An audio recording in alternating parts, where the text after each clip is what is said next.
الشیطان الرجیم بسم اللہ الرحمن الرحیم۔ محترمی و مکرمی، مرزا جہلمی مختلف طریقے سے لوگوں کے عقائد کو خراب کرنے کی سعی کرتے ہیں۔ اب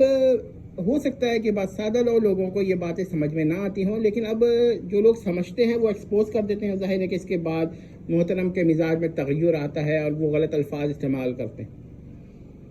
اور ظاہر بات ہے کہ جب آپ ایک سازش یہ سوچ کر کریں کہ کوئی سمجھ نہیں پائے گا اور وہ ایک دم ایکسپوز ہو جائے تو ظاہر ہے غصہ تو آتا ہے۔ اب جہلمی صاحب کی ایک سازش کو میں بیان کروں گا کہ دیکھیے، ابھی تو وہ یہ بیان کر رہے تھے ایک جگہ، ایک صاحب کے روافظ کے بعد لوگ سیدنا علی رضی اللہ تعالی عنہ کو رسول اللہ کے سوا جمیع انبیاء سے افضل مانتے ہیں، اور اس میں بھی ایک بعض لوگ تو رسول اللہ سے بھی افضل مانتے ہیں، بعض لوگ رسول اللہ کے مساوی مانتے ہیں، اور بعض لوگ رسول اللہ کو افضل مانتے ہیں، مگر باقی انبیاء حضرت ابراہیم علیہ السلام، حضرت موسیٰ علیہ السلام، حضرت آدم علیہ السلام سب سے حضرت علی کو نعوذ باللہ افضل مانتے ہیں۔ روافظ کا ایک گروہ ہے۔ اب ان کی یہ دلیل پیش کرتے ہیں کہ وہ کہتے ہیں من کنت مولا، کیونکہ مولا حضرت علی رضی اللہ تعالیٰ عنہ کو کہہ دیا گیا تو وہ تو انبیاء کے بھی مولا ہیں، لہذا وہ افضل ہو گئے۔ اب اس قول کا بظاہر ابھی جہلمی صاحب رد کر رہے ہیں، لیکن دیکھیں اندر سے کیا سازش کر رہے ہیں۔ اب یہ سازش ہم نے پکڑ لی ہے، ظاہر ہے کہ جہلمی صاحب کو غصہ تو آئے گا کہ بھئی یہ سازش تو انہوں نے بڑی کوشش سے کی تھی۔ کیا ہے کہ جواب جہلمی صاحب کا یہ ہے کہ بھئی یہ رسول اللہ نے جو قول ہے من کنت مولا، یہ تو صحابہ کے لیے کہا تھا اور انبیاء کے لیے تو نہیں کہا تھا، حضرت ابراہیم کے لیے تو نہیں کہا تھا وغیرہ، اس طرح کے جوابات دینے شروع کر دیے انہوں نے۔ کیا مطلب ہوا کہ ہاں ٹھیک ہے، صحابہ سے تو حضرت علی افضل ہو گئے، یعنی حضرت ابوبکر، حضرت عمر، حضرت عثمان رضی اللہ تعالی عنہم سے تو افضل ہو گئے، لیکن حضرت موسیٰ، حضرت عیسیٰ، حضرت ابراہیم علیہ السلام، حضرت آدم علیہ السلام، حضرت عیسیٰ علیہ السلام وغیرہ سے افضل نہیں ہوئے۔ بلکہ یہاں پر جہلمی صاحب نے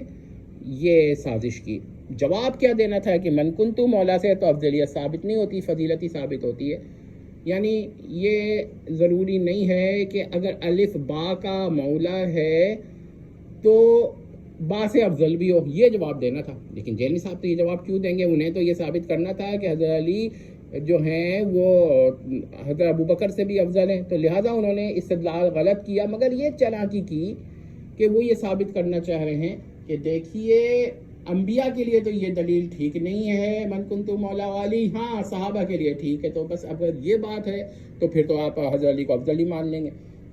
حضرت ابوبکر سے، حضرت عمر سے، حضرت عثمان سے۔ تو یہ طریقہ کار ہے جہلمی صاحب کا،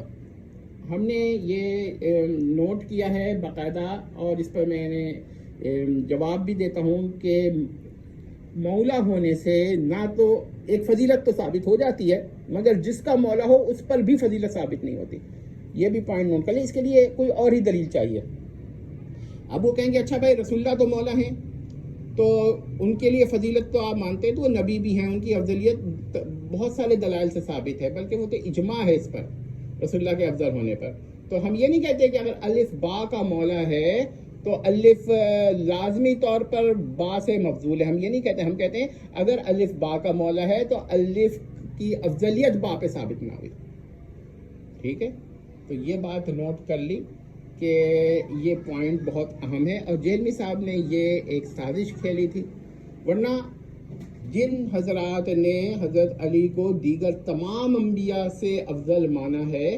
تو جہلمی صاحب تو ان کی تکفیر نہیں کر سکتے نا، ان کی اپنے اصول و مذہب پہ بالکل تکفیر نہیں کرتے۔ ٹھیک ہے، یہ بھی یاد رکھیے گا۔